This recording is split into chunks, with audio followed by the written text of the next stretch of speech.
What is up, party people? If you are an insurance agent looking to make 25 sales a month, doesn't matter if it's IULs, annuities, debt-free life, mortgage protection, final expense, I hosted a 2-hour training for a lot of insurance agents who jumped on a Zoom with me. I answered their questions live, and here are their direct questions, which is probably questions you've asked as an insurance agent. So if you want to know how to do 25 sales every single month and get those issued, paid commissions booked and banked into your bank account, that way you can go on more vacations, buy a nicer house, take your kids wherever they want to go, and keep putting food in their mouth because they just think food grows in the fridge, and that's what kids think. At least that's what I thought as a young 4-year-old. So hope you enjoy this video, and I will see you on the inside. Let's check out what we said.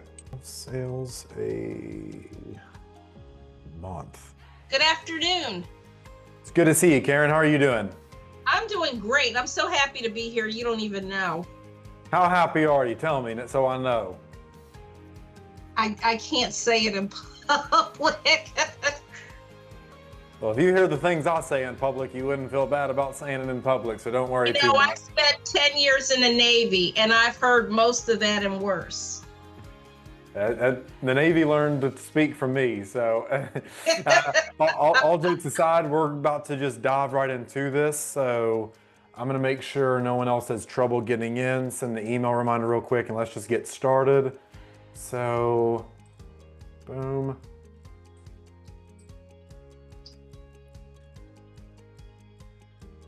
Hi, Michelle. Nice to meet you. I'm Karen. Hey, Karen. Nice to meet you as well. Where are you? Wilmington, Delaware. Oh, okay. Never been out far that northeast. Where are you at? I am in Daytona. Oh, okay. I've been there before. That's a nice place. Oh, yeah. It's a little country beach town. All right, so make sure everyone else. Well, what's so funny is you can tell who the people are that actually invest in themselves, actually believe in themselves. We had 63 registrants from one post, and yet look how many people showed up. Isn't that just funny? Does it not say a little something about our industry? That's good. The cream always rises to the top, so give yourself a pat on the back for showing up for yourself. So let's get right into this.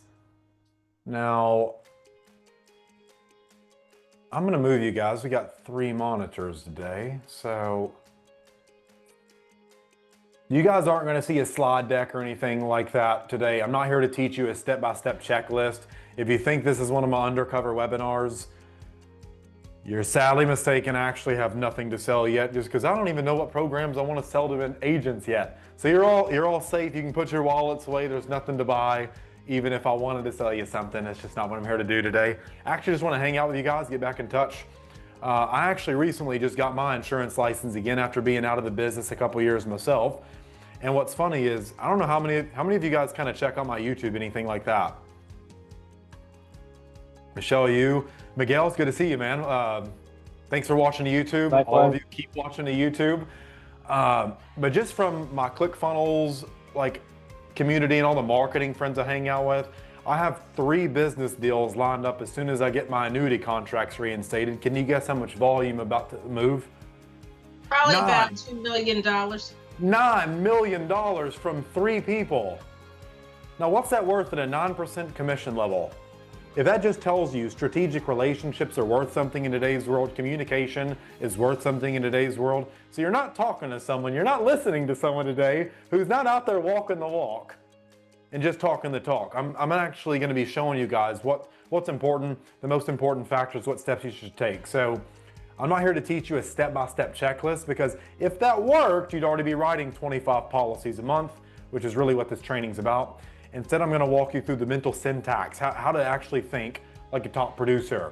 So I'm going to use the same approach with a lot of you that I've used to help agents double, triple, 10x their income, not by doing more, but by thinking differently, okay?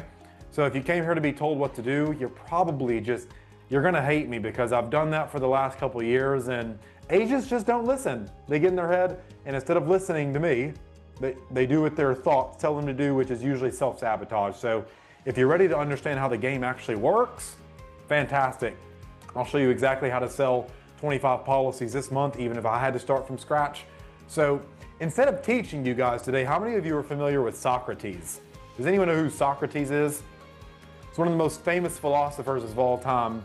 And I remember he had a group of students back in the day. You know, they were just marching in single file lines to their death when they were sharpening stones to make swords and spears. And he had one of his students say, where can I find knowledge? I'm hungry for knowledge. How many of you think you're hungry for knowledge? You want to learn what it takes to make a difference in your customer's world, in your world, in your family's world, in your friend's world. And what they essentially said was, Socrates, where can I go find knowledge? And Socrates said, well, knowledge is everywhere for those who actually want it. And he goes, well, I'm sure I want knowledge. And he goes, okay, come with me. He says, come with me, Jackie. And me and Jackie, I'm Socrates, Jackie is my student. We're walking down, we walk in the sea. And what I do is, he says, where do we find the knowledge? And I go, here, Jackie. And I take her head and I dunk it under the water. And she's sitting there, she's fighting for air. She's screaming. She's like, let me up underwater. She can't breathe.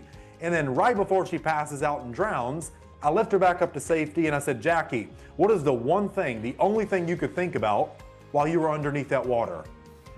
Jackie, just unmute and tell me, what's the one thing you were thinking about when you were drowning? Breathing. Breathing, air. Exactly. When you want knowledge, as bad as you want that air, you'll find it. You'll find the answer that you're looking for, okay? Does that make sense? Is everyone on track? So what I want to do with you guys today, not to you, but with you, is use the first principles degree of thinking and the Socratic method of questioning for helping you guys come to the appropriate context, the right beliefs, and some shifts. How many of you, let me know if you think it's true or false if I say, actually, you know what? Let's just use this example. How many of you touched the stove as a child after your mama told you not to and you still did it? How many of you did it like me? I did How many that. of you put that? Yeah. Now here's the thing. How long did it take you to learn to never do that again? Can anyone tell me? 2 seconds. It was in an instant, which tells you what? All change happens in an instant. Some of you are thinking it's going to take a year for you to make a change to be successful in business. I'm telling you, it takes an instant. The work really begins when you have to become the person who can have that change in an instant, which is really what that's about today. So let me introduce you to that person.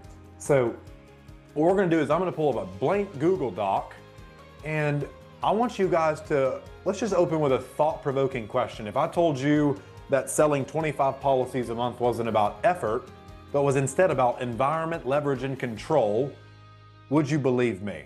Yes. Why do you think most agents don't hit 25 sales a month? What's the real reason? Leads. I used to hit Leads? 20, 25 sales a month. Symmetry, leads. Leads? Okay. Anyone else have a suggestion? Why do most agents not sell Mindset. 25 policies a month? Mindset. What does that mean, mindset, Karen? It means how you think about yourself, how you think about your environment, what's around you, and what you need to do to improve that. Environment. Okay, that's good. And I'll just share this with you guys, and I'll give you any notes I have at the end of this. So let's see. We need what it takes to hit 25 sales a month and why agents don't do it. So let's just do this. I want to get really nitty-gritty tactical with you guys with some things you can apply today. What I want to know is, how would you know this has been a good use of time with me? So since we have a small, intimate group, I don't believe you guys have cookie cutter problems, so I'm not going to give you cookie cutter answers. It's just not who I am as a person. So we'll just go one by one and say, how would you know this was a success? What is the one question that if you got answered would make this time well spent with me? So I'm just going to write these down as you go. Michelle, how about you? What is the one question that if you got answered would make this a good use of your time and help you make 25 sales a month? What is the one question? I wanted to just hear what was inside your brain, because I think you're a cool kid that's done really well. So I was kind of just open. And I'd like for you Okay, to no expectations. I like it. Now, what about you, QT Nguyen?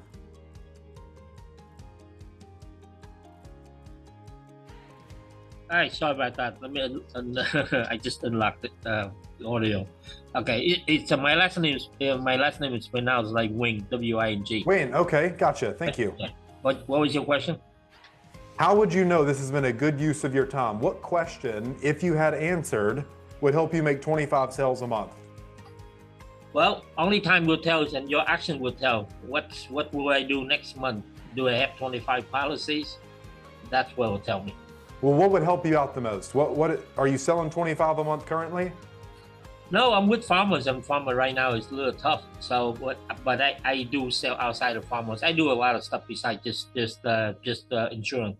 I do Medicare Advantage, and I'm a real estate broker. So I'm trying to get 1 sales a month in real estate, which offset my insurance income a little bit. So. And what would help you make 25 sales? Like, what do you think?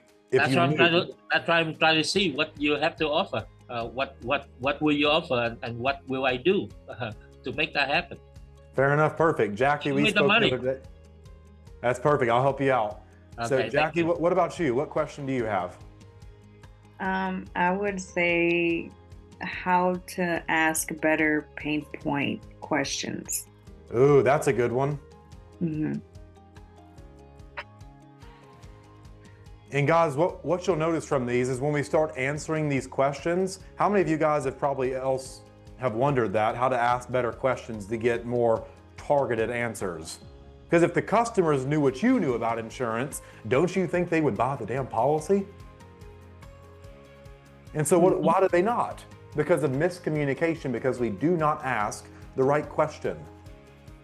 So great question, Jackie, how to ask better pain point questions that guide customers. That reminds me of goal of the sale.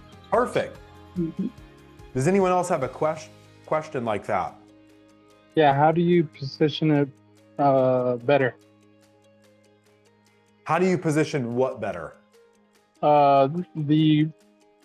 It's finding out the needs, but yeah, how do you position it in a way to where it paints a picture and creates the urgency for them to know that they need it? How do you position the policy to create urgency and paint pictures in their head? Very good, Miguel. And anyone else have a question? Because if not, what was inside my brain, Michelle, there's a million things in my brain. I don't even know half the time if I'm being real. So, but these conversations we're about to have on just those 2 questions alone, how to ask better pain point questions and how to position the policy, a lot of crossover, a lot of tangential information with that. So does anyone else have something outside of those that you really hope to get out of this class? Yeah, how to speed it up. I guess maybe that's creating urgency, but how to speed it up so that you get a yes. How to speed what up? The sale? Yes. Or speed the person's, how to create urgency within the person so that the sale happens more quickly. Perfect. How many of you have sat with a customer for 2 hours, you thought you became friends just for them to say, well, I need to think about it, Jackie. Thanks for coming by, though. Yeah. And you're like, I just wasted 2 hours of my life that I'll never get back. How dare they? If you want to make 1 to 3 sales every single day as an insurance agent, I have a question. If you made 1 sale a day, every day for the entire year, how much would you start to make a week? How much would you start to make a month? How much would you make a year after selling a policy every single day? If you sold 3 policies every single day, how much would you make in a day? How much would your hour be worth? How much would you make in a year? You'd make more than a doctor even at 1 sale a day. So if you would like to get 5 to 10 sales calls booked every single day and make 1 to 3 sales every single day, this is every single day. And I'm not understating the importance of this. There is a program called the Rule of 100 that other smart elite producers are using to get 5 to 10 sales calls booked every single day and sell 1 to 3 policies, protect 1 to 3 families every single day. It's called the Rule of 100 messaging script. You can go get it now at the pinned comment in the comments or the first link in the description. Go check that out, and let's get back to the video. You take advantage of me like that. How dare they not buy? Right? Is that how you feel? Yeah. Like you used me. It's kind of like those people who say, hey, you got a sec to talk to them, they dump all their problems on you, but the moment you bring your problems to them, I'm gone. So we got how to ask better pain point questions that guide customers. I'll teach about the goal of the sale, and then how do you position the policy to create urgency and paint pictures in their head, and then how to speed up the sale. And so we're gonna do a recap and make sure you guys get all this. First off, let's just start with Michelle, just to answer your question, what was inside my brain? Just some things that are not politically correct to talk about, not appropriate on this call, if I'm being quite honest with you. So there's the answer to yours. Now we're gonna get to the good stuff. So Jackie Villazana asked how to ask better pain point questions that guide customers. And so Jackie, just to get more specific with this, because a lot of other people probably have this question, what do you mean by how to ask better pain point questions that guide customers? Okay, so. And you can stop right there. You see what I did right there? How many of you just caught the technique in action? I just gave you the keys to the kingdom. How many of you caught that? What did I do? Can anyone tell me what I did? You just reiterated it back. Partly, but what was the technique? What was the tactic? Why does that work? I think you just asked me directly, and I'm going to give you the answer. Not even that. I'm finding out your definition of what that means. Okay. If we look at the Bible, what happened when the people were building the Tower of Babel? He says, oh no, they all know what each other means. They all can communicate. Let's separate them. Let's jumble their language and confuse them so they'll never reach the heavens. And then we had different languages and all that stuff, right? How many of you remember that part of the Bible? Yes. Interesting. So what does that mean? We all have different definitions of things. And let me show you exactly what I mean, because once you get this, you're going to get it. And I hope you get it. I hope you get it, okay? I think you can. I believe you can. I know you can. Jackie and Michelle, we're just going to use you two first. Okay. When I say the word love, what 3 words come to mind? Michelle, you go first. What 3 words come to mind that make up the word love for you? Calm, love. I don't know. Family. Family, Calm and home. calm, home, and family. Now, Jackie, what are your 3 words that make up the word love? Peace, partnership, and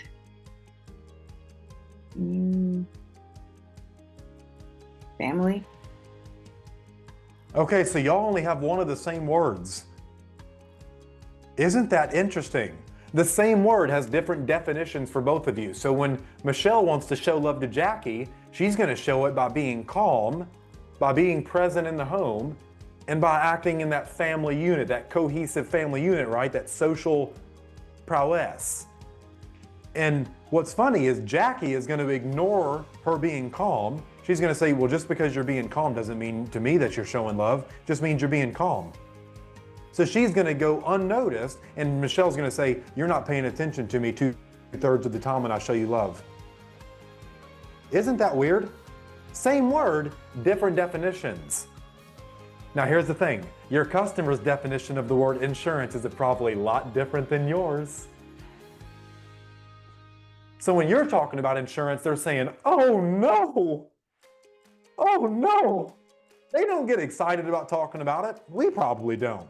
And so we have to figure out what they mean, their definitions of words. And so how do we do that?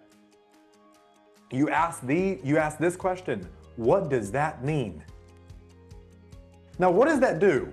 It gets them talking about themselves. It gets them defining things for you with specificity. How many of you have ever felt like you didn't know what to say next in a sales call? Just show of hands. Me, 100%. Yeah. Why is that? Because you did not ask enough questions. Mhm. You did not find out what that meant to them. You just took their definition for face value. We tell customers you should feel appreciated. We tell customers we appreciate you and expect them to feel appreciated. We tell people I love you and we expect them to feel loved. How often do they though? Now what's the difference? What am I getting at here? There's two modes of, this is a writer downer. There are two categories of communication. Can anyone tell me what you think they are? Please. Just unmute and tell me, what are the two categories of communication if you had to know? Verbal and Body nonverbal. language.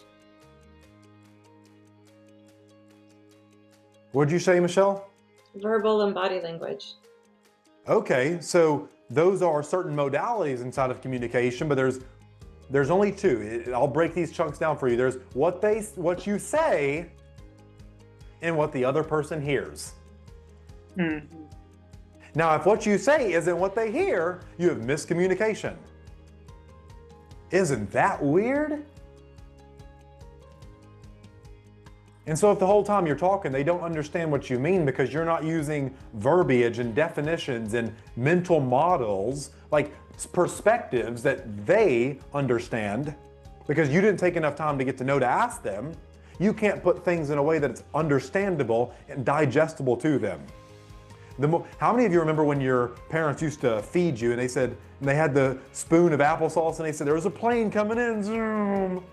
You have to make your sales message like that for your customers. You have to make it digestible. You have to make it tasty. You have to make them hungry for more. What is Michelle going to say next? If you cannot make them hang on to your every word, because how do most of you feel in your everyday communication? Let's just take a mental landscape of the world right now. How many of you have one of these stupid little things? I hate it. I hate cell phones. I hate them. I think people talking on cell phones in public should be lined up and sent to a detention center. There's something wrong with you. Why does everyone in the store of Walmart, the aisle you're in, need to know that you and Ricky did it the other day? Why does everyone need to know that in public? They don't. Why does everyone need to know that you had a conversation with your mother about so-and-so? No one cares what Ashley did. Have you tried being present? So that's the world we're in though, right? We're taught to value money and use people rather than use money and value people. The government indoctrination camps, our parents grew up telling us to not talk to strangers and be selfish and all this. And so now we're growing up, we're scared to talk to strangers and we always think someone's trying to get our money and use us. So we have these cell phones, right? We have technology. We've never been more connected, yet we've never felt more alone. And so we talk to these customers expecting them to feel how we want them to feel, but guess what? They feel talked at rather than communicated with, right? Mhm. And so I'm telling you, when you take the time to ask them one simple question, what does that mean? They're gonna say, wow, I finally feel understood. I finally feel heard and listened to. Thank you for taking the time to not be a selfish prick and ask me about me for once. It's nice for someone to ask me about me. Because do you know what happens when you don't feel understood, when you don't feel seen, when you don't feel heard? These people end up in cults. And if you're having a problem selling an insurance policy, how many of you would agree that if your people bought an insurance policy and they died, it would help their family? How many of you know what you're selling is good? Yes. So why on earth do we have trouble selling something good when cult leaders can get people to off themselves in the name of transcendence? Cult leaders have no problem getting people to sacrifice their family and relationships, and we got agents struggling to sell something good. Isn't that a bit weird?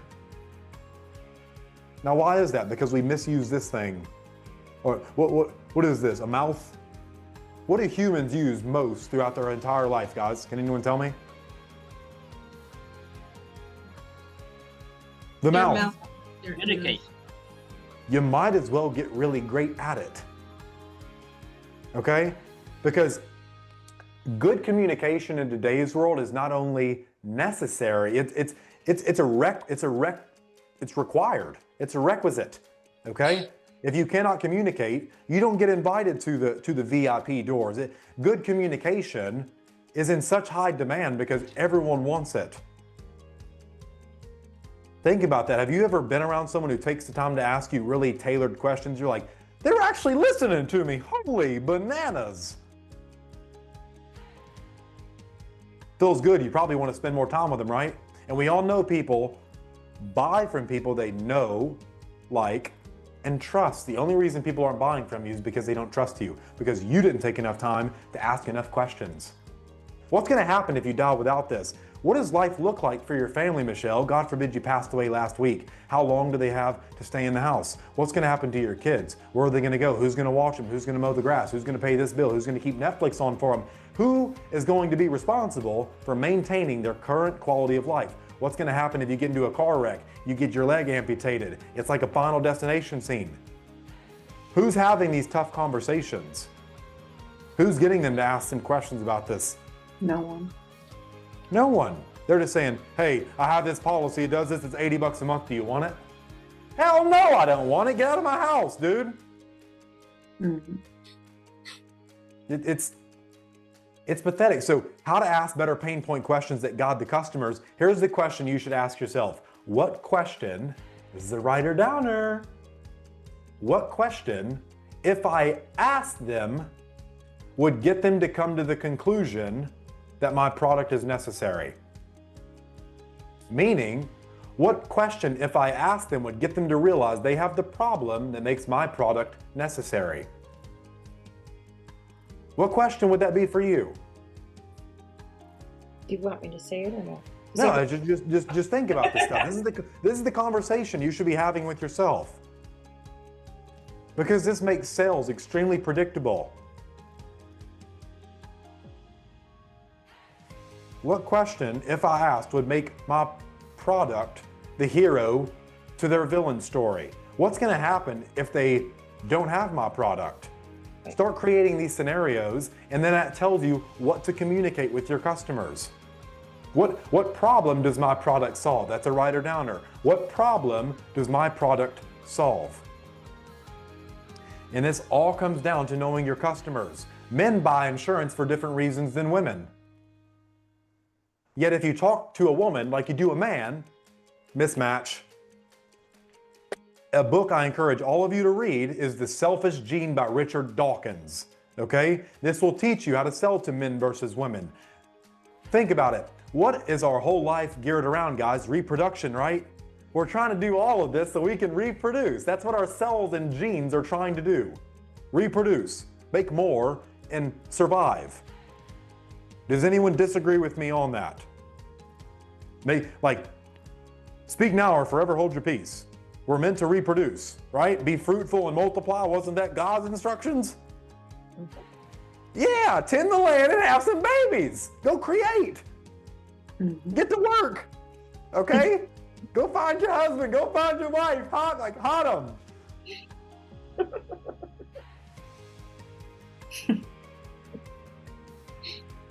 So here's the difference. Men buy things. What is their reproduction strategy? Because once you understand this, how men and women reproduce, you'll understand how to talk to them. How do women reproduce? Well, first, by living long enough to reproduce. If you think, let's go thousands of years ago where a woman's livelihood depended on a man. You either had your father, your husband, or your clan, your tribe, right? And if those men weren't paying attention to you, you were likely to get kidnapped, stolen by the neighboring tribe you were at war with. Remember all this, guys? I don't know how you remember it unless you were in a tribe or something. I'm just saying, remember what the textbooks told you? Remember what the teachers told us? When we were in tribes, a woman's livelihood depended on a man. And so the more men that she had to pay attention to her, the safer she felt. Now what happens when your brain stores information in the prefrontal cortex? It's passed on through genetics, right? Remember when you touch that hot stove and for some reason you just automatically tell people, don't touch that hot stove, and it's ingrained in us? It's so funny. If you throw a baby in a pool, they will automatically learn to swim out of reflex. It was stored information in their prefrontal cortex because it's linked to survival. Isn't that cool how our brains store information that keep us safe? That's so cool to me. Everything we do is to stay alive long enough to reproduce. And so women do that through security. Now, what do women link security to? Attention. Oh, I'm coming into your house. Which is why you'll have girls on dating apps with 1,000 likes and they feel safe because of 1,000 eyeballs. And then they get bored because they're like, I've got too many suitors. How do I find a worthy one? And then they get pissed off, but they feel safe nonetheless, which is why they do it. Now, how do I know this is true? Go look at any makeup store. Who gets attention paid to them? Beautiful women. Which is why makeup is sold. The more beautiful you are, the more attention you get, the safer you feel, the more security you have. When you sell it to a woman, you're not selling her through money, you're selling her security. That's a writer downer. You position the policy as more security for her family. Hey, is your family going to be safe if you're no longer around to be that kid's mother? Think about it. You just got in a car wreck and all you can look down and do is hear your kids screaming, "Mommy, mommy." Even though they're an adult, you still hear that precious mommy. And you remember what it feels like to be a mother and hold your kid and embrace them and keep them safe. Even though it was just a bike wreck and it was a scratch on their knee, they came to you to feel safe and nurtured, right? And the only thing you want to do, you're up from heaven watching your kid cry out in agony, "Mom, mom, mom, mommy, I just want you one more time to feel safe to be in your arms to hold you." And what's the one thing you cannot do? You can't reach down and console them. You can't hug them. But what could you do to leave one last "I love you" behind? Could you get them some life insurance? Could you get them some protection to make sure they at least were not dealing with financial stress and they had the security, there's that word, to stay in their home? That's going to speak to a mother. That's going to speak to a mother. Now, dudes, they're like, huh? Us dudes are like cavemen sometimes. We're happy with a lawn chair and a TV and a case of beer, okay? We're not very complex creatures.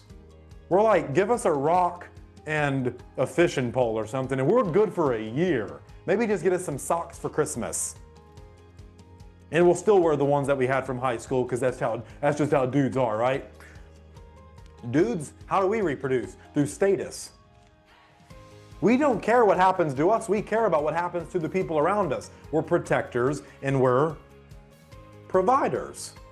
And so anything that we can do to protect and provide gives us an increased status, which is how we reproduce.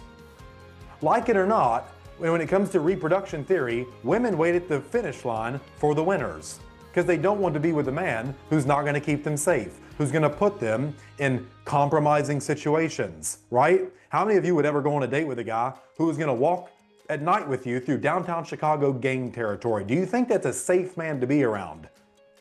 Yeah, no. Probably not, but they're attractive nonetheless because of the damn movies, because of Hollywood, because of programming. But nonetheless, women want a guy who can, let's just be real, get a little violent and protect them if someone were to steal her purse, right? Michelle, if you were out on a date with a man and someone snatched your purse, you would expect him to defend your honor and go get your purse back, right? And keep you safe while doing it. There was no hesitation in Michelle's answer. That's what we're there for. And so anytime you can put a man in that place of what happens to the people around you, he has to act in a manner conducive to that, or else who is he? It's incongruity. Okay, so men buy things for status. The more we provide, the more we protect, the more we put food on the table, the more likely we are to reproduce. And the more beautiful a woman is, the more security she has, the more likely she is to reproduce. So when you're selling policies, that is how you position it. This policy is going to give you more security. This policy is going to give you more status. Now, you don't say that out front. You say, Mason, I can tell you're a great father figure just by the way you carry yourself. What does life look like for your family if you get them this policy and you pass away next week? How thankful are they going to be when they don't have to worry about anything? And he's going to picture himself buying the policy and becoming that person, protecting and providing for his family. And here's how you really drive the knife in his back. You make sure his wife gives him those puppy dog eyes. You can bet that wallet's getting opened.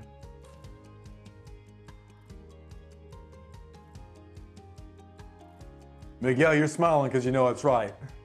Yeah, he's shaking his head. He's like, I already know, man. Are you married, Miguel? No, sir. Are you in a relationship or anything, or what's this experience from? Oh, well, yeah, no, I'm divorced, but yeah, that's why I have some experience.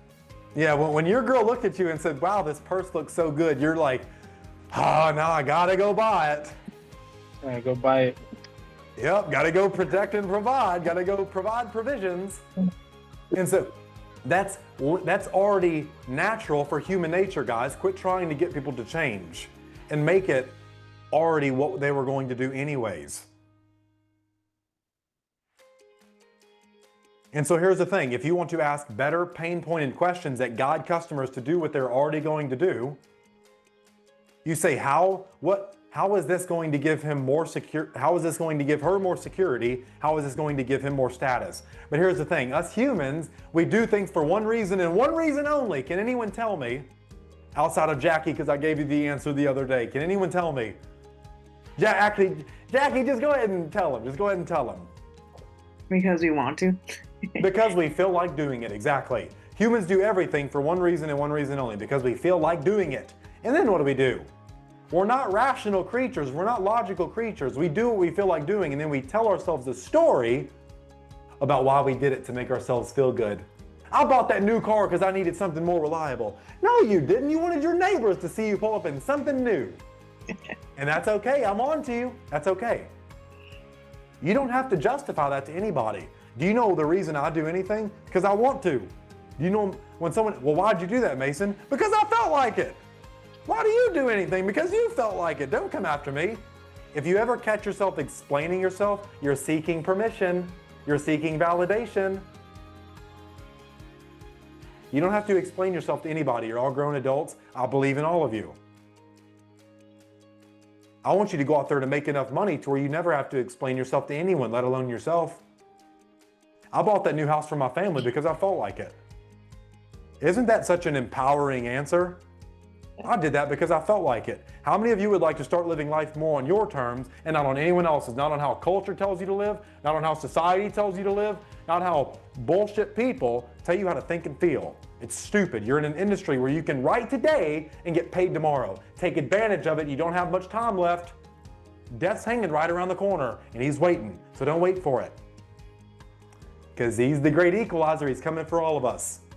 If you're in your 20s, 30s, you might have 1-2 entrepreneurial cycles.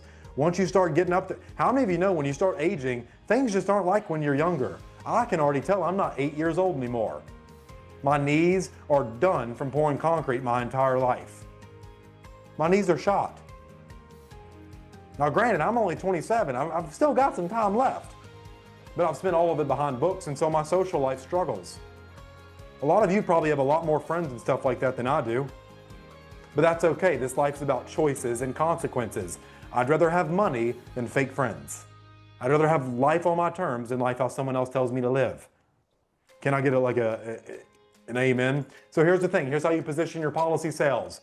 You ask questions that get the man to realize he's going to lose status if he doesn't do it. You ask women the question that's going to get them to realize they don't have security if they don't do it.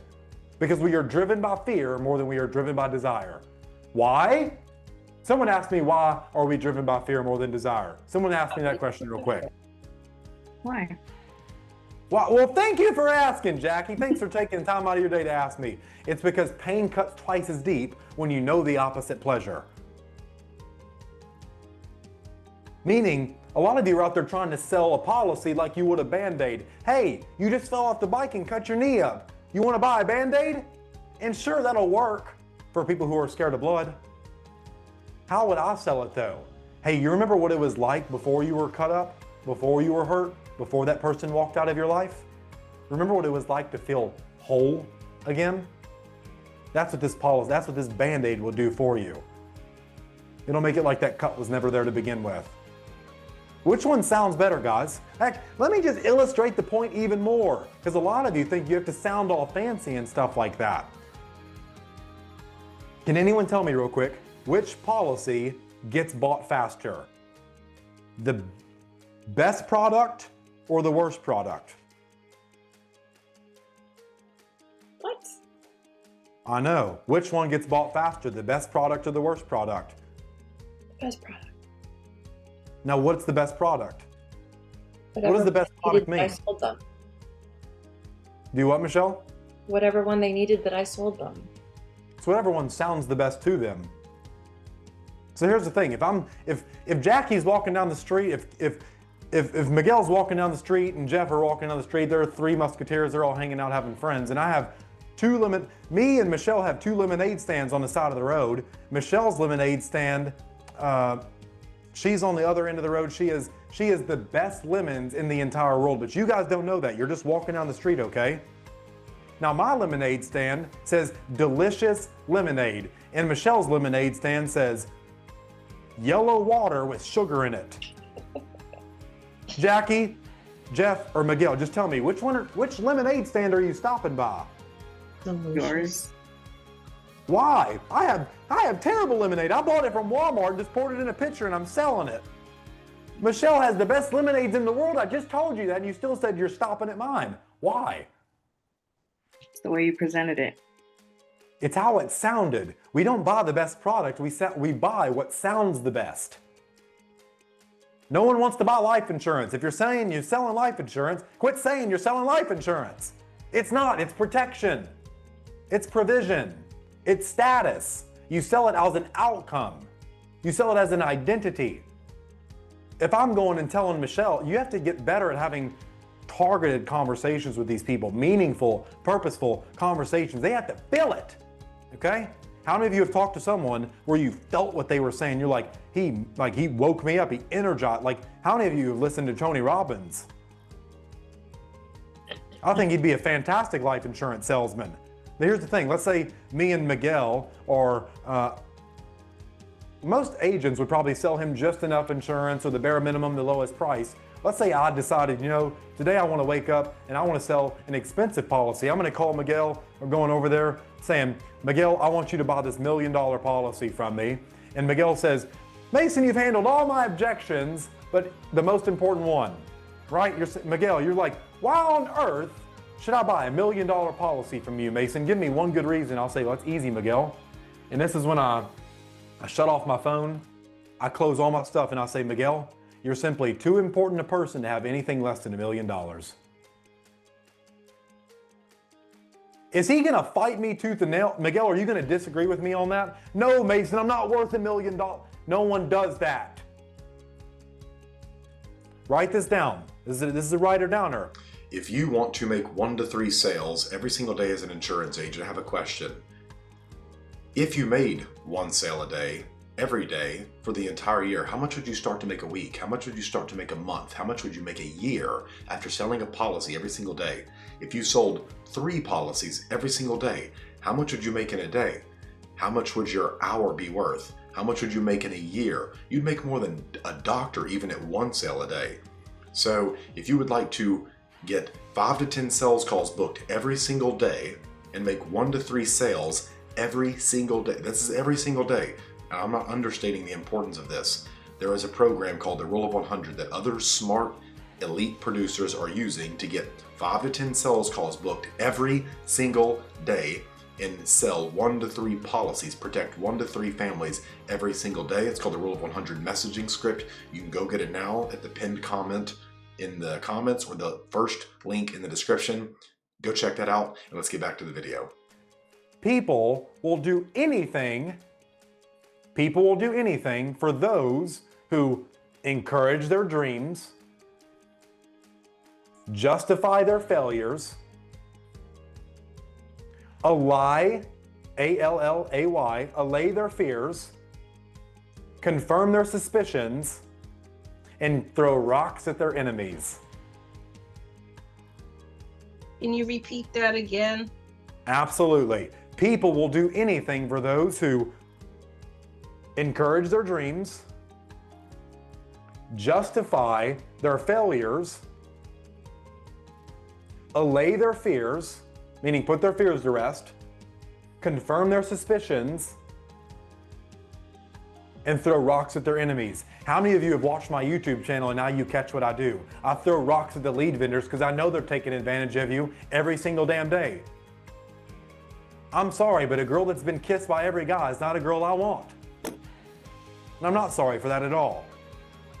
None of you would want a guy who's been with everyone in the world. Like, this dude's thing's gonna fall off. What the hell? What? He's ate every piece of bubble gum. No, we're not doing that.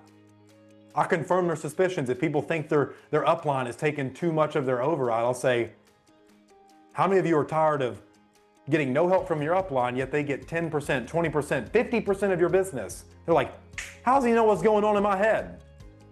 Because I've only sold to 4,200 something agents over the last couple of years. And that's on top of the 4,000 sales calls I've done with insurance myself. If you had 8,000 sales conversations with people on top of doing almost 400 webinars, selling to tens of thousands, hundreds of thousands of people, do you think you might notice some patterns about people? Do you think you might understand the inner workings of somebody? And that makes them extremely predictable. So Jackie, does that answer your question, how to ask better pain point questions that guide customers? I think it does, yeah. You think it does or you know it does? Which one is it? Did I not go deep enough? No. It's good. You're good. Do you feel like drinking from a fire hose? No, you got it. You answered it. Fantastic. Did that help anybody else? It did. Michelle, what'd you get out of that? Let me hear it. You know, I don't think I've ever really thought about selling differently to men than to women, and I haven't broke it down in my head and thought that through before about security or status. Security. I don't think I ever have. I don't know why.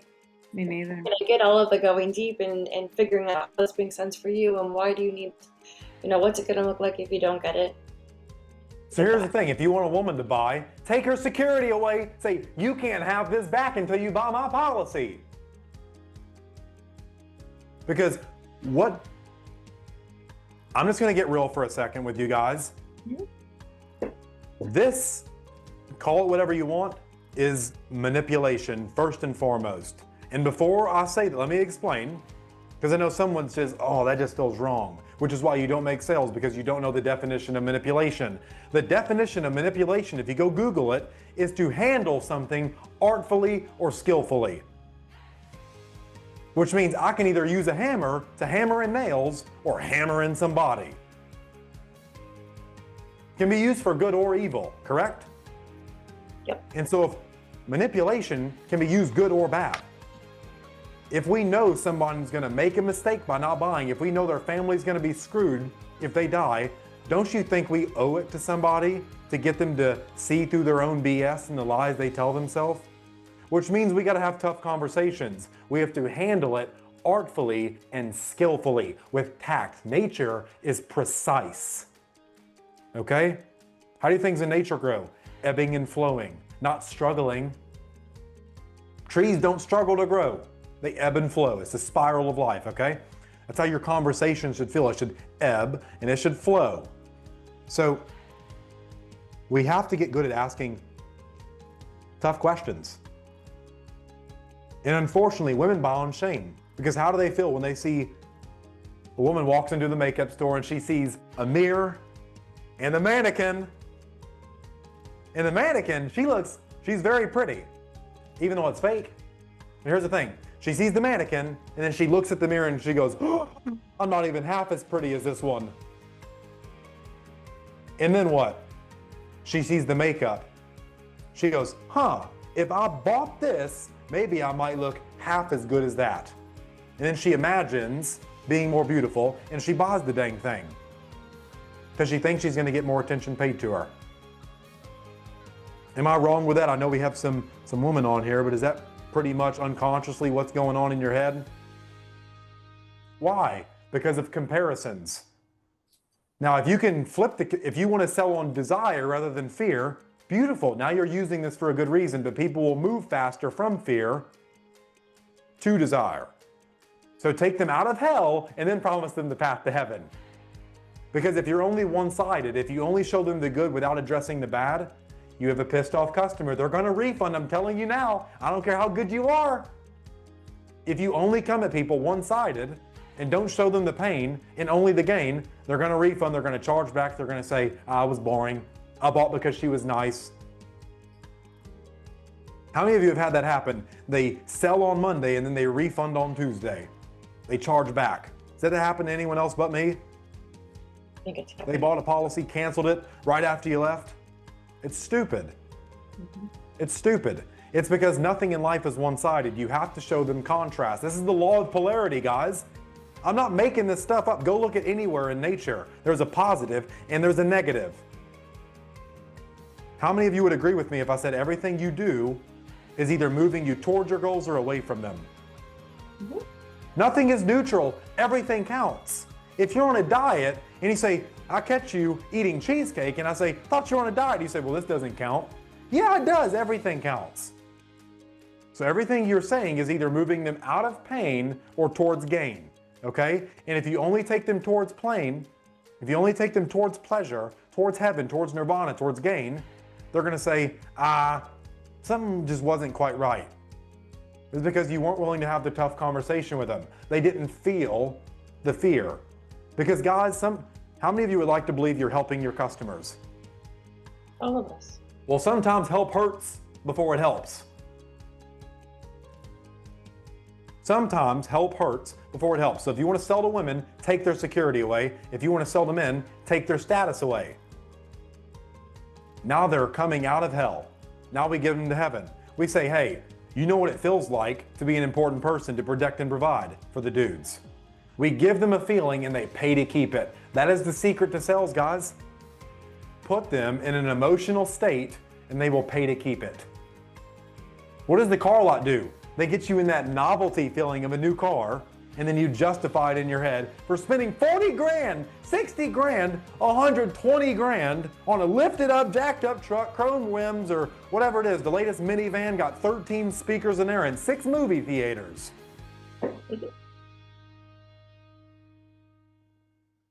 Get them to feel really good about it.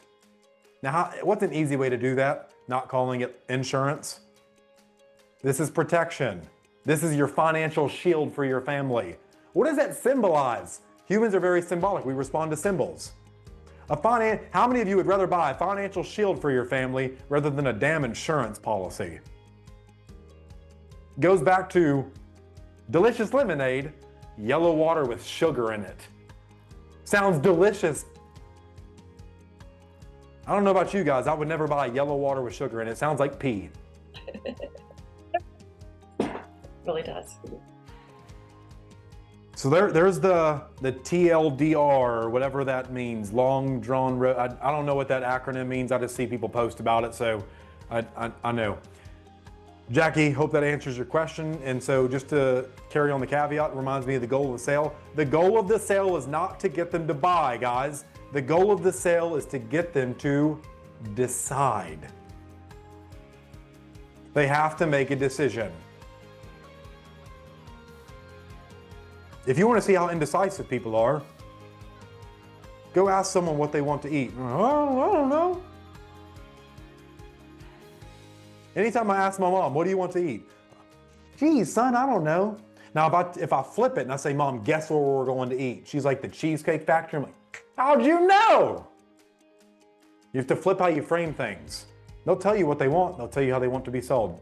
So Miguel asked the question, how do you position the policy to create urgency and paint pictures in their head? You create contrast, my friend. Now, what is contrast? Everyone take a deep breath in real quick, go. And then take a deep breath out. How many of you felt the pause at the top and bottom of your breath? Now you can feel the contrast of what it feels like to have air in your lungs versus air out. Jackie, remember when you were drowning when I was dipping your head under the water, saying, how bad do you want knowledge? Do you remember how it feels to have a breath full of fresh air to breathe from? You feel thankful, you're grateful, you feel alive versus and you're trying to breathe and you have no air. Can you feel the contrast between those two? Being drowning and being full of life, being so close to death, being so full of bright life. How does the difference in that feel, Jackie? Well, one of them didn't feel so great, and the other one felt amazing. Do you think if people felt amazing about your policies versus not so great about your policies, you'd get more customers? Yeah. Do you think that would make it easier if all of your conversations were favorable and pleasurable to have and fun? Do you think you would have 50 of them a month, probably? Yeah. If you talked to 50 people and made it just like Friends, do you think you could sell a measly 25 policies to people who needed it if they realized what was going to happen to their families if they didn't get it? Yeah. Let me answer for you. Yeah. Yeah. So you have to create contrast. Now here's the thing.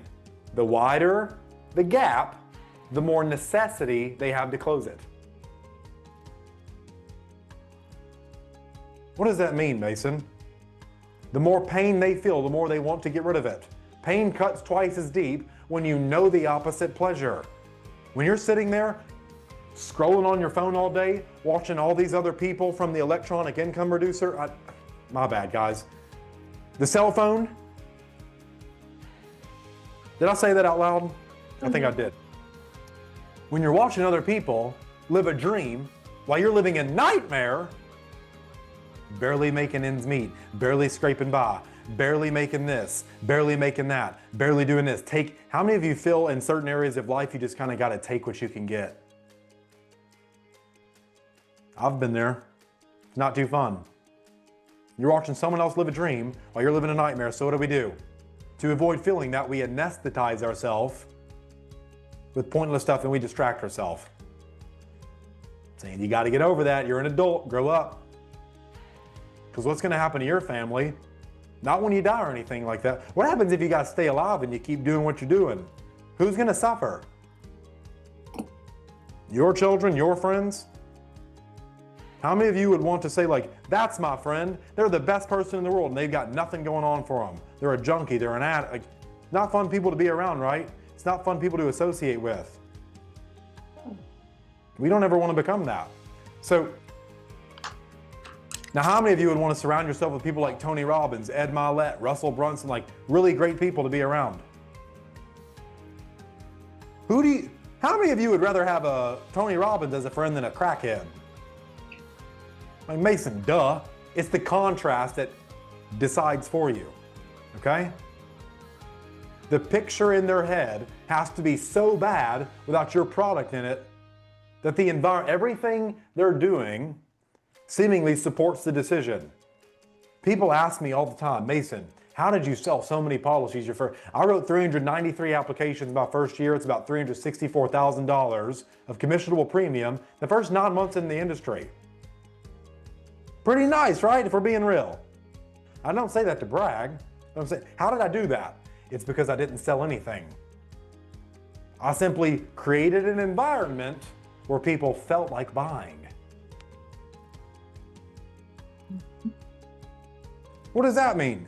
The environment is the number one predicator of what a human does.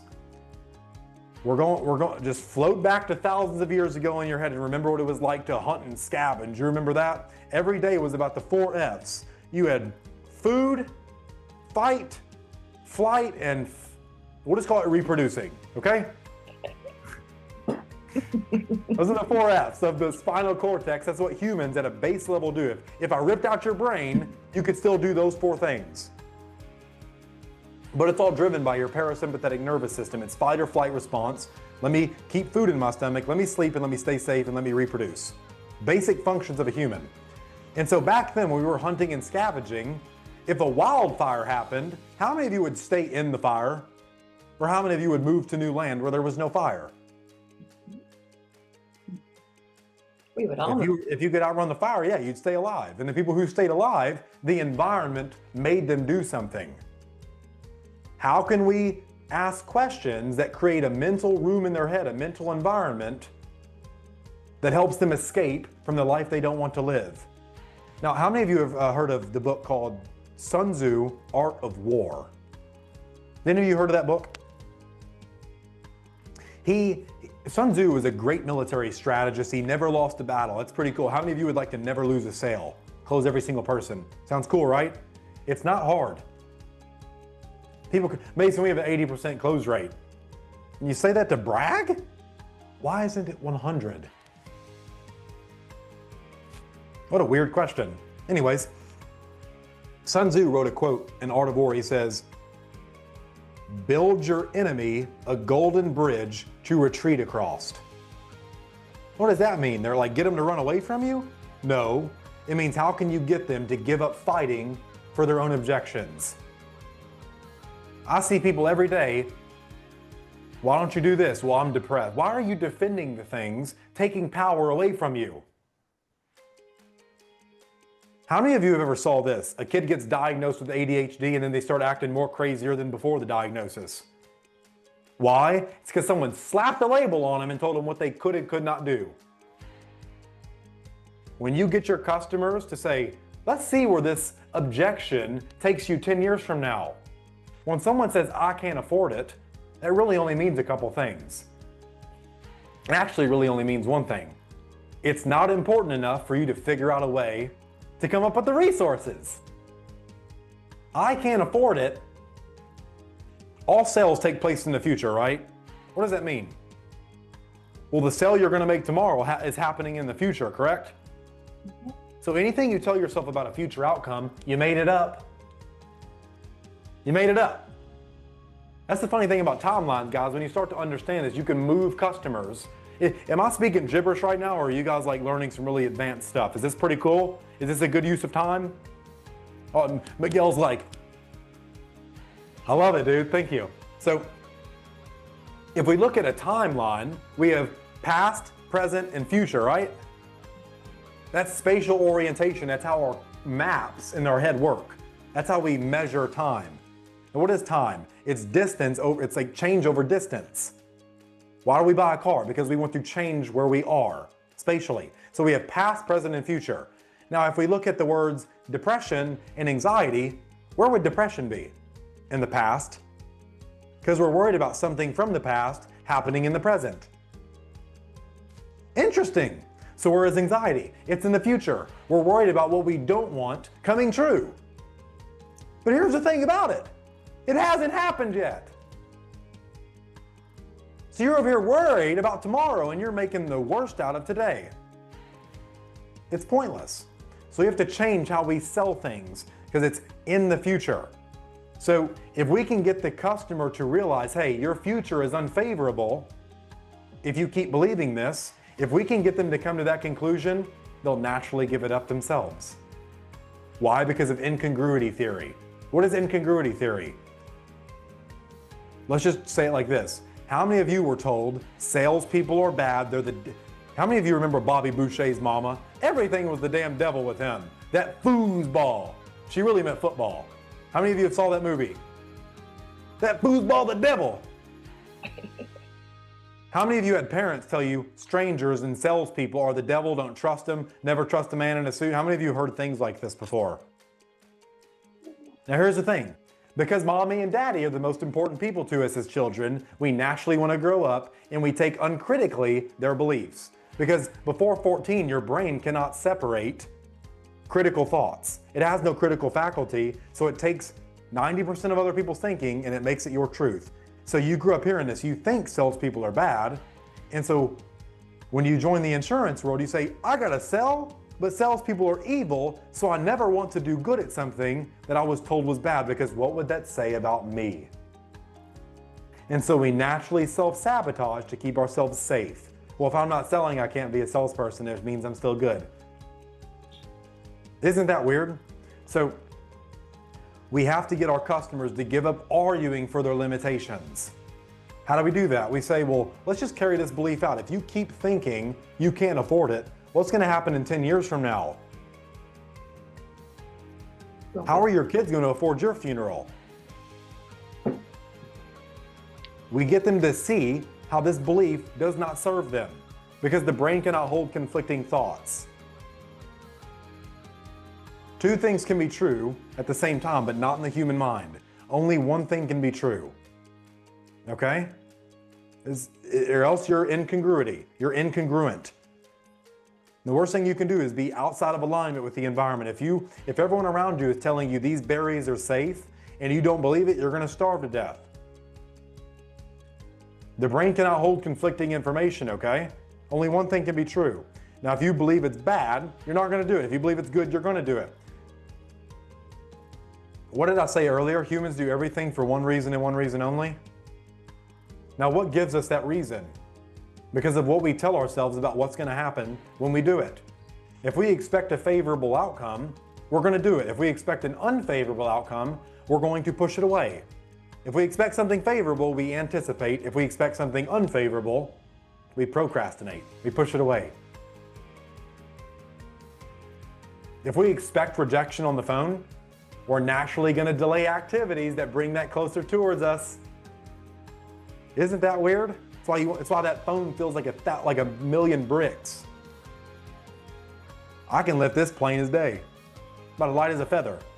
So you have to create contrast of how miserable life's going to be without your product and how great life would be if they had your product. Miguel, does that answer your question? Oh, you're cutting out, buddy. Yeah. I think he's saying yeah, but he's cutting out, so we're gonna let his internet come back, and then he's stuck smiling at us right now. Who else got something out of that section right there about that question? I did. What did you get, Karen? Please teach me what you just learned. Okay, so I know that sometimes I don't communicate as well because I have a disability. So it makes me really nervous to have to tell you what you just told me. I'm at a loss. I am. You're at a loss of what? Words. Well, I'm flattered I make you speechless, Karen. However, what was the main thing you got out of that? Because I don't believe the constructs you tell me about yourself. To me, you seem like a fantastic person, so I would never notice your disability or whatever. So please elaborate for me what you learned from that.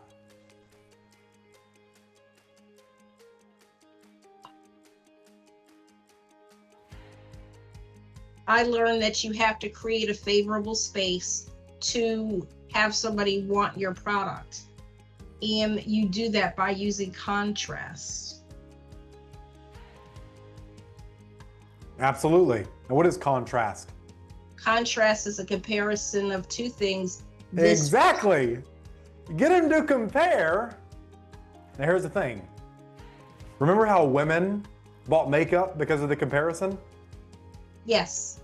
That forces tension, guys. That tension. How many of you have felt that? We're like, maybe you've been really anxious about meeting somebody, the tension's really high, and you just want to, and when you finally meet them and knock that tension off, it feels just, it's like a drug. How many of you have felt that before, to knock that tension off, take the edge out of it? How many of you Michelle, what's it feel like for you? Tell me. What does what part feel like? The tension, knocking that tension out. Knocking the tension out. Once you finally you're on the phone, someone picks up and you've got all this angst before you're getting on the phone, and you just finally say, just fuck it, do it, pick up the phone and start dialing. It comes down like crazy. And how does it feel when it comes down like crazy? How does it feel? It feels relaxing. I like dialing people, so it makes me happy. Now guys, that tension is what forms all human behavior. It's that difference, it's that pause between the inhale and the exhale. It's the positive and the negative, and the contrast between the two. It's the calibration, it's the body trying to get to homeostasis, a baseline. It's dopamine. The body doesn't understand words. The brain only understands neurochemicals, guys. And when you know how to modulate people's nervous systems, they get addicted to you. When you talk the manner I do with other people in a sales conversation, Jackie, let me just call on you real quick. How did you feel about our conversation the other day? How did that make you feel? Please, just share. The way that because I had told my fiance about it, and I was like, he just little boyed me. Like he just told me what it was, and he let me know where I was wrong, and didn't hold anything back. and it made me think, I'm like, dang, he really just like told me straight. And That's how good did it feel to not have someone BS you, pull you 1,000 different directions, and just let you rise up to the plate to solve your own problems, to be the hero of your own story? See, here's the thing, guys. Actually, I'll say that in a second. I know you're probably wondering what I'm about to say, but Jackie, just finish. How did that feel? What was the interaction like? I personally, now I don't know if this was the right way to feel, but I personally felt like, okay, clearly I'm doing something wrong. I need to fix it. And while I was having the conversation, it made me feel like this. Made me feel like real small, because obviously you know what you was talking about, and I clearly didn't, because you had cut me off. You're like, stop that, like you're doing it wrong. So it made me feel, I guess, in a better word, like less than, because of I knew I was wrong, and I finally got told, you're not doing it right, fix it. If that Like makes you got sense. found out, like you were discovered, right? Right. Now here's the thing, you guys have to position your products as a chance for them to feel big. Remember, we put people in emotional states, and by buying, they get to keep or get rid of that emotion.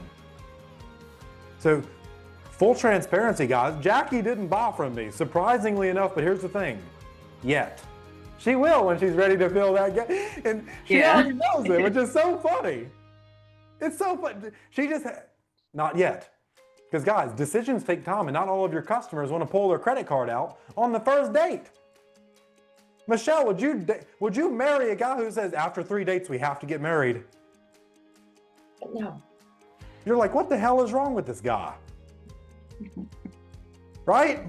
Why do we have to get married in the 3 dates? Is something wrong with you? I think That's people would probably run what you're thinking. So, what Jackie is talking about, this is called perceptual positioning and stuff like that. Jackie, by me, here's the thing about human behavior. Once someone makes you aware, how many of you have ever heard of the quote, hindsight is 2020? When you can show someone what they could have done differently in the past to not make that mistake, they feel really empowered by that. Because they say, oh, now there's hope for the future. I can do things differently. Is that how you felt, Jackie? Yeah. How did I know that? What was funny was, Jackie, wasn't I saying things that were in your mind that you had never told me? Yeah, I don't know how you did that one, but you did it. Weird. It was like I'm a sidekick or something. Like I knew what she was going to say before because I led her to that conclusion. How many of you believe that if you could lead customers to what you needed them to believe, that it was their own idea to buy, you would make more sales? Mm-hmm. Exactly. So Jackie, whenever you are ready to pursue that, I'm still here for you. So I got you. I'm proud of you. You're doing great things. See, and guys, selling should be fun. It should be about building relationships first and foremost. I know I can help Jackie, which is why I made an offer. You can't lose a deal that you didn't have, and half a pie is better than no pie. I'd rather Jackie come back and say, hey, could you do it for this much and make it a no-brainer for me? Sure, let's do it. Because I know I'm going to make her money, and the more money I make her, the more she's going to spend with me. It's good for the economy. It's good for everybody. Okay? So here's how you should think about this. Miguel, to answer your question, how do you position the policy? You should sell customers, hey, I want to help you write the story where you're the hero in it, and you just provide them the pen. If you want to make 1 to 3 sales every single day as an insurance agent, I have a question. If you made 1 sale a day, every day, for the entire year, how much would you start to make a week? How much would you start to make a month? How much would you make a year after selling a policy every single day? If you sold 3 policies every single day, how much would you make in a day?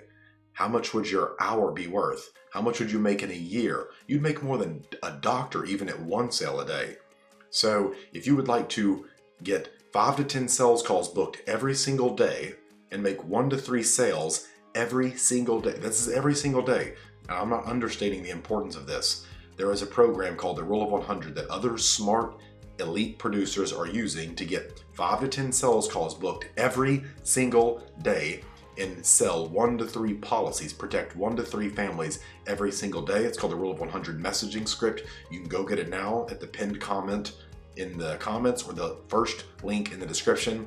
Go check that out, and let's get back to the video. Miguel, how's that feel hearing that?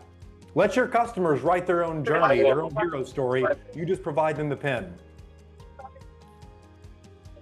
It feels like you're, like you said, empowering them. You're letting them be the hero of their own story. Someone else's. So yeah, that's really what it comes down to, guys. That's how you position things. Where is this in their journey? Is it positioned as a helper? Is it positioned as a hindrance? When you hear life insurance, it sounds like a pest, right? When you hear financial protection, a financial shield, the best friend you didn't know you had, one last I love you for a mother. When you can position a policy like that, you go from unwanted pest to welcome guest. That is positioning, my friends. Can someone else tell me what they got out of that? Just want to make sure you guys are understanding me. I'm not speaking pig Latin or gibberish up here. You gotta make it seem like it's not the word insurance. Because you hear any word, any type of insurance, car insurance, health insurance, life insurance, nobody likes insurance. It's just a necessity that people need. You got to make it sound like it's not insurance. It is insurance, but don't say the word insurance. That brings me up to a really good point. How can we change what they compare insurance to? If we say this program, this financial program is kind of like, and we build a metaphor for them to compare what the policy is going to do for them. So we could say, Michelle, if you had a money printer in your basement, would you insure it? I would make sure it was insured. You would? I would. Aren't you that same money printer for your family? I am. Did anyone catch what I did right there? Mm-hmm. Compared it to it. She goes, yeah, I am the money printer for my machine. She bought into the concept. Now all I have to do is not fuck it up. A lot of you are already doing great things. You just unsell it because you talk too much about the damn thing and not what the thing does. Yeah.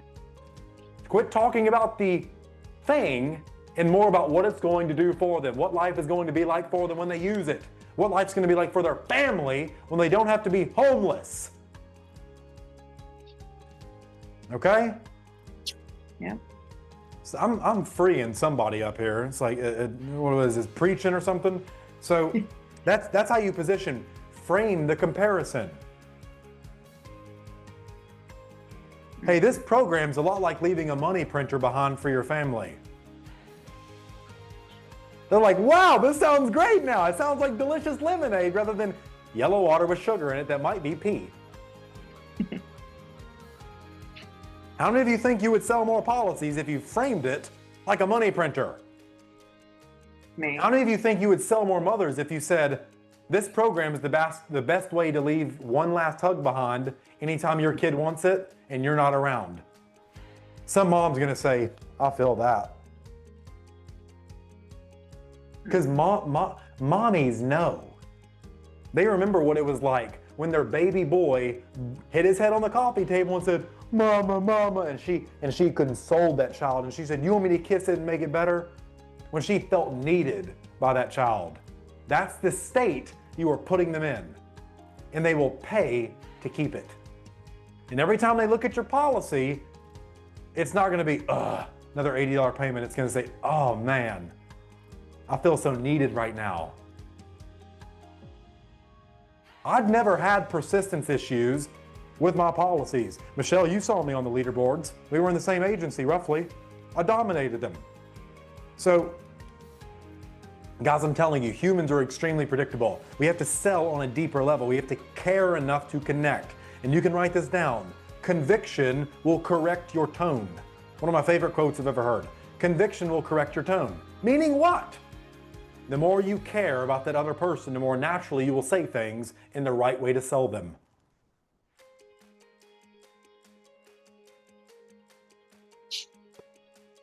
And then Karen asked, how do you speed up the sale? Well, with urgency, if you want to do anything, put a deadline on something. I don't know how many of you have been to my websites before or any of my funnels. If you have, I'm sorry, because you will eventually pull out your credit card and give me money. It's just impossible not to. I get in your head and then you're laying awake at night saying, should I do this, should I not? But you're arguing inside of the frame that I created for you to think. It's so weird, but it works. And I use it responsibly. I don't take money from people I don't think I can help. If I can't help you make more money, I don't deserve any of yours. Is that a fair statement? I don't think it is. It's a win-win. So in all of my funnels, I have deadlines, meaning, hey, when the time runs out, the deal goes bye-bye. Now, what does that signal? Scarcity.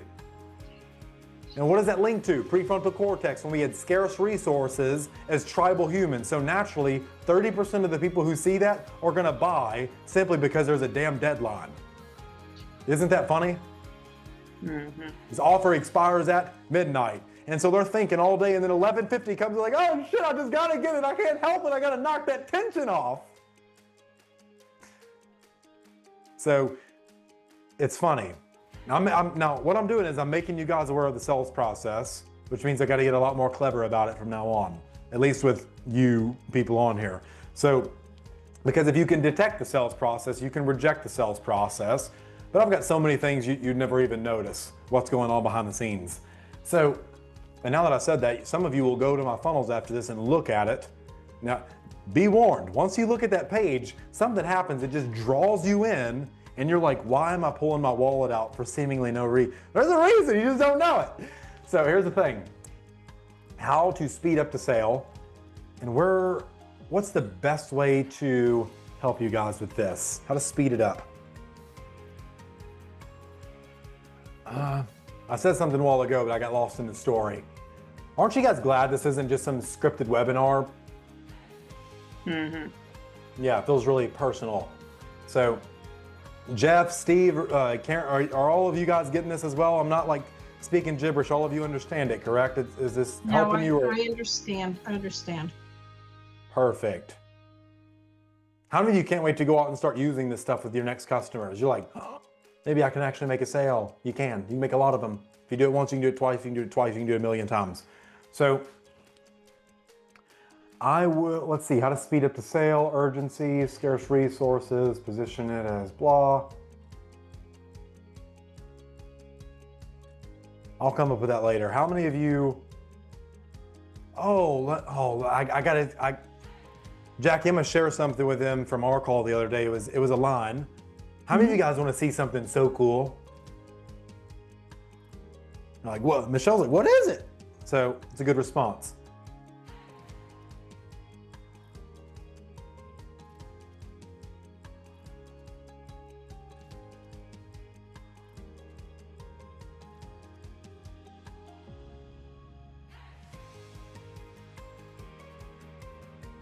Who knows what word comes after people love to? People hate feeling sold, but they love to Buy. buy. Now, just out of curiosity, guys, let me know if I'm completely wrong in this. I've been known to make a mistake once in a blue moon. People hate feeling sold, but love to buy. Now, let's assume this is an equation, okay? You have the top half and the bottom half. Can anyone tell me what all the training in the industry focuses on? Which half of the equation, the top part or the bottom? Did someone say top part? I did. Yeah. So here's the thing. People hate feeling sold, and yet we keep teaching sales training. You guys didn't come to a training on how to sell people. You came to a training on how to create environments that make people love to buy. Can anyone name any other person in the industry who frames things like this? I can't. You got to do the deal. You got to sell them something. You got to take their money at whatever cost. If they say this, just rebate the policy and twist it. Just get them.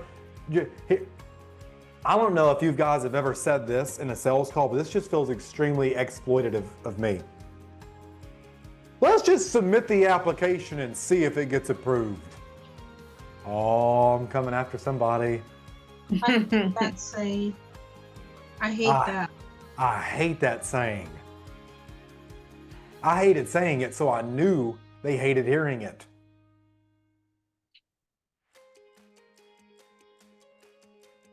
So people hate feeling sold, but people love to buy. So ask, what environment, what conversation would make them love buying it? That's the question you should be asking yourself. How do I communicate my unique selling proposition in a way that would make them love to buy it? What would they have to hear? How would I treat them? Better yet, let me ask, all sales happen in the future, right? Let's just say we had a time machine. Okay, all of you, I just sold you a time machine. Pretend you already bought the time machine from me. You fast forward into the future and you meet your customer after they already bought. How would you treat them then? That's weird. How would you treat your customers if you already bought? I promise you, if you go talk to them like that today, more people will buy. Because it's the wish realized that you act upon. It's a successful command. Visualization's a real thing, guys. It's pretty cool. Tony Robbins went and trained the entire military on handgun practices. And what was funny was it was taking them like weeks to train their students on how to successfully fire the gun and hit the target every single time. Tony Robbins got that training down to less than 15 minutes through a simple visualization exercise. They had to see themselves in their mind's eye, pulling out the gun, getting on target, and firing it successfully. It took them 15 minutes compared to what used to take them 15 hours. And so simply by treating the customer as if they were already going to buy, what does it sound like? The assumptive close. That's why this works. Treat them as if they already bought it and watch how much more naturally you just come across effectively.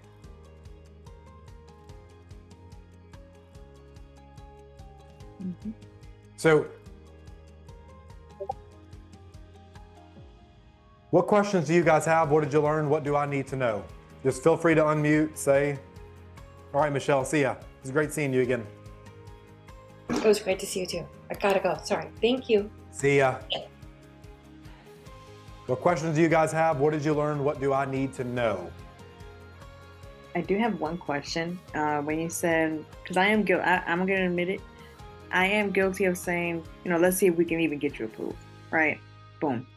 How would you, because I know like the first part of the conversation is getting to know them, setting the stage, and, pretty much what we just spoke on. Now, when it's time to fill out the application, how do you go about it and how do you switch that instead of saying, okay, so we're heading into the application, or let's see if we can get you approved, that type of thing? Why were they resistant enough to say that in the first place? What did you do earlier in the sell that had them resistant? What do you mean by that? Why would someone not be wanting to do what was in their own best interest? That's true. What causes that? Lack of trust. What caused that lack of trust? Miscommunication. What causes miscommunication? Lack of familiarity. You have different definitions of things.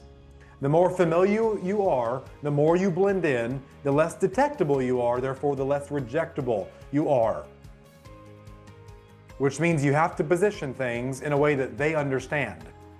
Calling this policy a money printer for their machine, Jackie, just let me know if I told you this policy was like a money printer that you're leaving behind for your family so they never were homeless, would you give me pushback on that? So that's why. They expect something unfavorable because they don't trust you enough to listen to your suggestions because you miscommunicated. You unsold them. Okay. I have a weird question for you. So do you think it's different when a man sells versus when a woman sells? Absolutely. When you are a woman, how do most people perceive women? Oh, hi, Kitty. I'll talk to Amazing stuff. I mean, because I myself and my Karen, just try upfront- this for a second. lower your voice and speak as if you mean what you say. Wholeheartedly, own it. Speak slow and talk to me like that. Okay, I'm sorry. Quit Somet- apologizing and just speak in that manner. I had that conversation with my upline and another. Okay, so just talk to me like that right now. Okay, I had that conversation with my upline and my downline because she was feeling upset because she felt like she hadn't progressed as much as she would like to. So what you're using right now is the archetype of the wise one. How many of you have ever watched like Lord of the Rings or anytime Gandalf talks, it's always slow and methodical. It's hypnotic. You have to stand out from other women. You have to talk like that. You have to speak with command, authority. So you naturally lower your tonality and you slow your speech, and it makes people pay attention to you. Okay, thank you for that. Women because slow down. Men sometimes, you need to speak with passion. You need to mean what you say.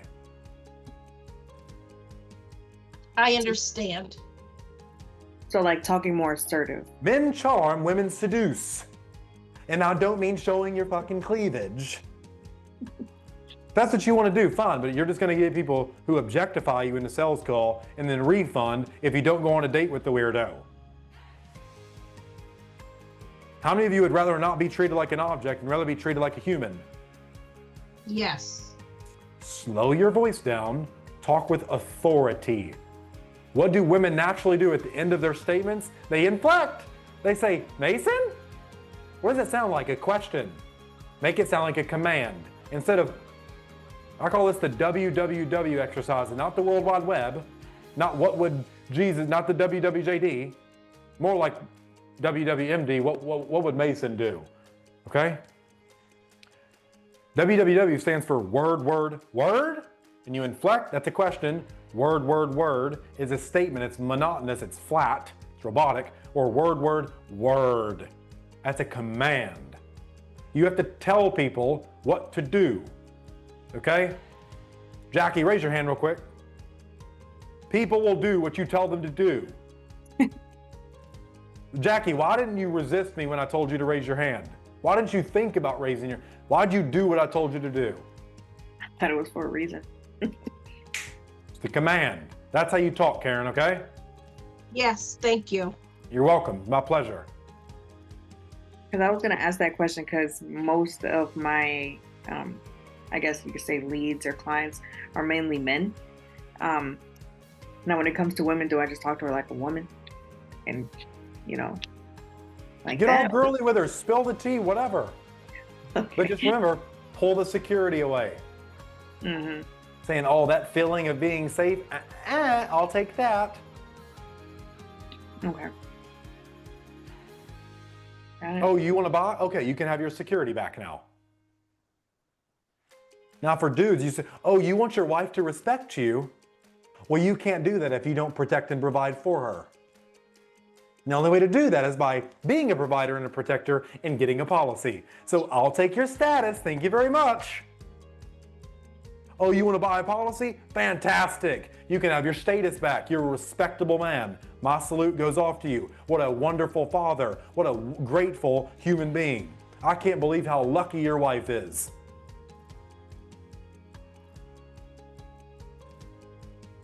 So that's what you do. Make sense? Yes, thank you. What other? And- Yeah, go ahead, Karen. And two, I'm getting ready to start to use Facebook ads. And I'm awaiting a new company in conjunction with the one I work with now. To me, it makes more sense to wait till I get contracted to the company before I start to spend money for ads. So what's the problem that we're solving here?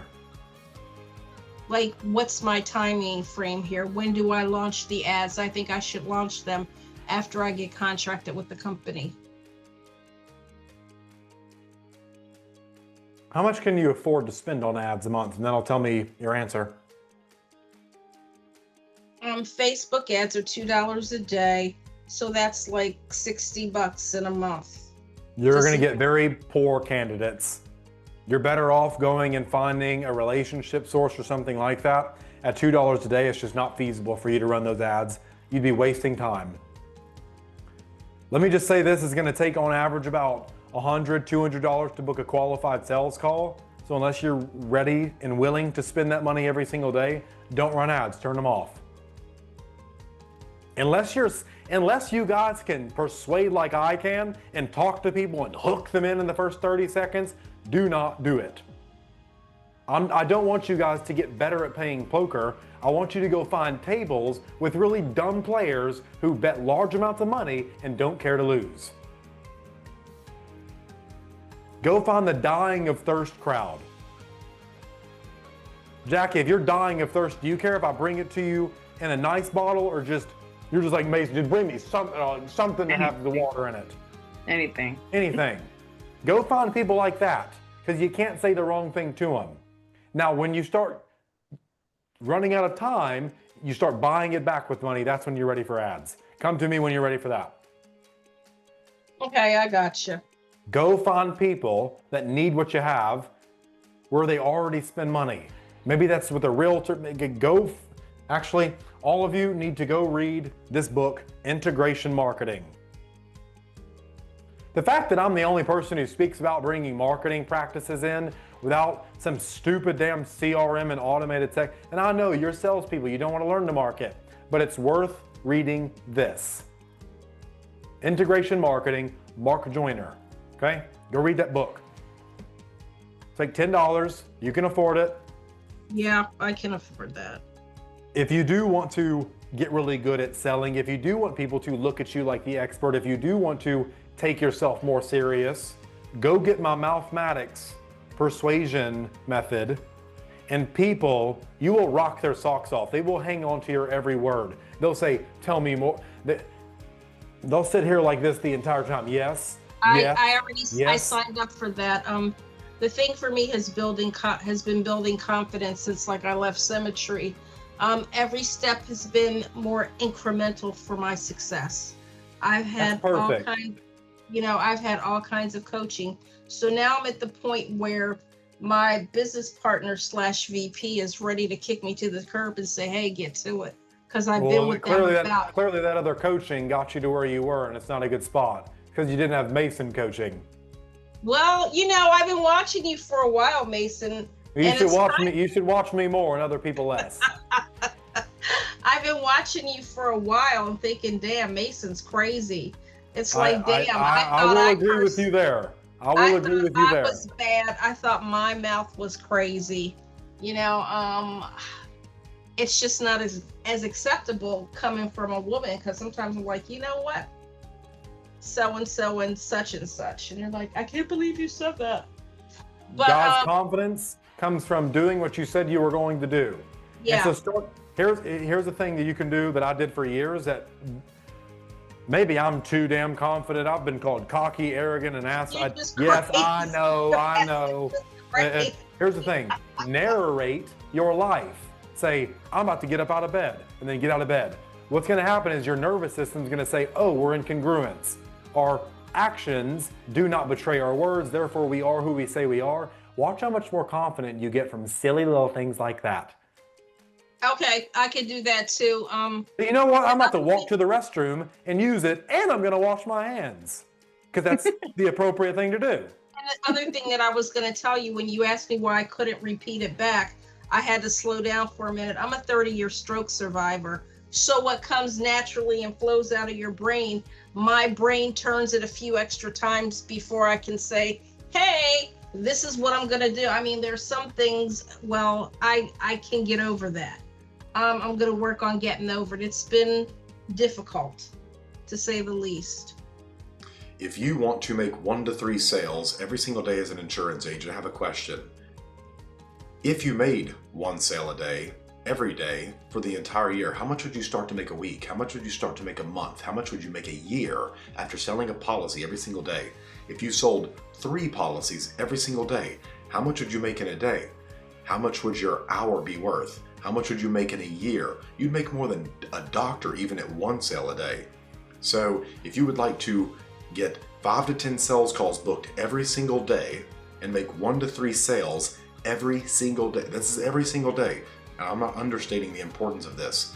There is a program called the Rule of 100 that other smart elite producers are using to get 5 to 10 sales calls booked every single day and sell 1 to 3 policies, protect 1 to 3 families every single day. It's called the Rule of 100 messaging script. You can go get it now at the pinned comment in the comments or the first link in the description.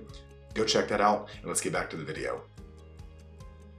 Well, you're a living testament on why people should listen to you. You cared enough to persevere. So go tell that story to people. I did. They made me tell it on my face. Well, I told it in my last ad campaign. I work with the marketing professional. She was okay, but she didn't take time with us, because if I gotta pay you, then I expect you to back it up with assistance. And when I said, can I get some help?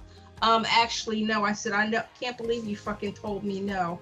It's like, I'll never work with you again. Are you laughing at me?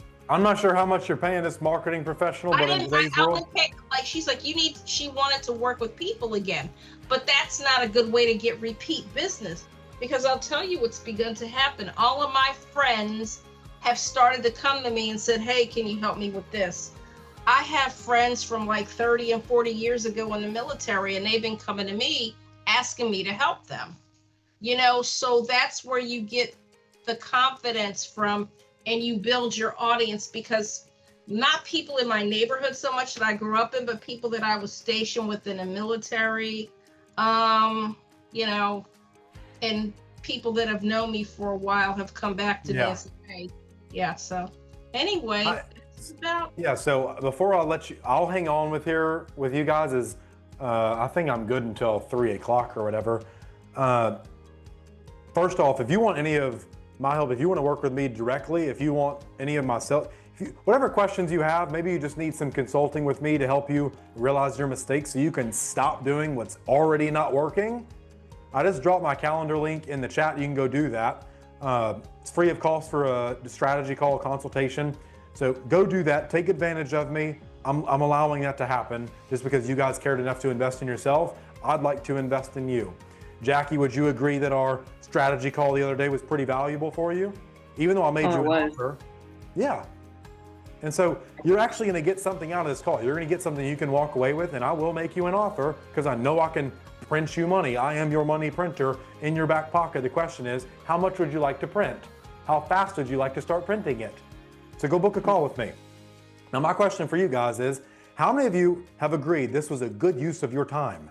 It was a great use of my time. Would you like to spend more time with each other? Imagine all the discoveries we could come up with. Would that be fun? Yes. Yeah. I'm thinking of putting together not one of my old expensive coaching programs where you'd have to give me $16,000. If I launched like a $17, a $27, a $47 a month program where we did calls like this every week, every other week, would that help you guys out? Would that be worth your money? Is that gonna like break anyone's bank? $27 a month? Is that gonna like make any of you eat cheese and crackers at night? Or let me just tell you guys a story. We used to be so poor when I was a kid. Anytime I asked my mom if I could have like McDonald's or stuff, she would cry because we couldn't afford extra. And so there was one day I knew I didn't want to ask her that and see my mom cry. So you know what old Mason did? I was an idiot. I ate a full bowl of dog food because I was too scared to ask my mom a question and have her cry because I didn't want to feel bad. So, yeah, I know things can be tough, but can we all agree $27 is not a lot? We can all swing that. Yeah. So if you guys are interested in that, just send me a message. If I get enough people to make it worth my while, I'll host that. So yeah, just shoot me a message if you're interested in something like that. And we can get you working with me on a group basis, just not on a one-to-one, because I obviously value my time. So there's that out there.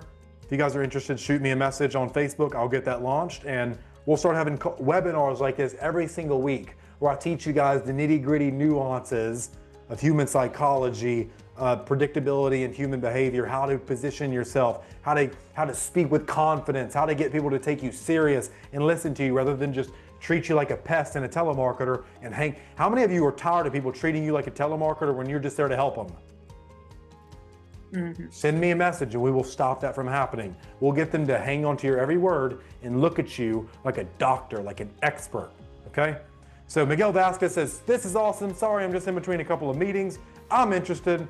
Will this be on YouTube? It absolutely will. Miguel, there should be a calendar link in the call. Go book a call with me. We'll see what we can do for you specifically. So any other questions on here? I think I'm good. I think you answered all my questions. I answered all of your questions. Has anyone else answered all of your questions in this industry? No. Well, I'm happy to be your first, Jackie. You're welcome. Congratulations. I look forward to discovering more and working more with you. So who else has had some really cool discoveries? The other thing that I learned was I just booked my meeting with you. Let me find Zoom. The other thing, damn, where did you go? Okay, here you are. The I'm right other here. thing I learned is because our company teaches it is emotional methods of buying. Like, what is their style? And that's how you handle them. The place that I find myself getting lost at with them being a female is that my upline, and he's a great person, don't get me wrong. He's been so good to me. The thing is that like I haven't gotten a chance to talk and develop more confidence because they're looking at him because he's the man. And I don't have access to the same, I want to say I don't have access to the same, all of the same information he has. So you know, it's been a lot. It's been Well, a most lot. people think they lack access to things. Karen, I'm telling you, you simply lack awareness to the access you already have. You have me in your back pocket. You have all of my YouTube videos. You have access to information he is ignoring, which means you have the upper hand. I don't know. I have to think about that. That's food for thought for me. That's going to It be food is. for It's thought just for me. you weren't aware of it prior. And you're a I've woman, started- which is actually, in our world today, people want to be nurtured more than they want to be lectured. So use that to your Yeah. advantage. Okay, all right. And you have And a I- stroke survivor story. That's 10 times more badass than most of the guys I know. If I'm being real. Having the You're- story and you're- living it every day are two different things. Yeah, you're a tsunami. Quit acting like a teaspoon of water. You're a forest fire. Quit acting like a match.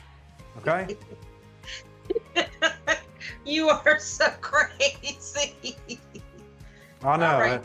If you guys want to learn my little mathematics method, what I'm using right now, go to message me on Facebook and I'll give that to you. So I already signed up for that. that's perfect, Karen. If any of you guys have any other questions, it doesn't seem anything else is getting asked. So I will let you guys get back to your life. If you would like a recording of this or anything, it'll be sent out here soon. It'll be on my YouTube channel publicly. So go subscribe to that. And then in the meantime and in between time, I'm your number one fan in the stands. Whatever questions you have, shoot me a message on Facebook. I'm here for your success. Calendar links in the thing, or just message me. We'll talk there. Okay, guys? See you on Tuesday at 10 o'clock. Sounds fantastic. I will see you guys then. Alrighty, bye.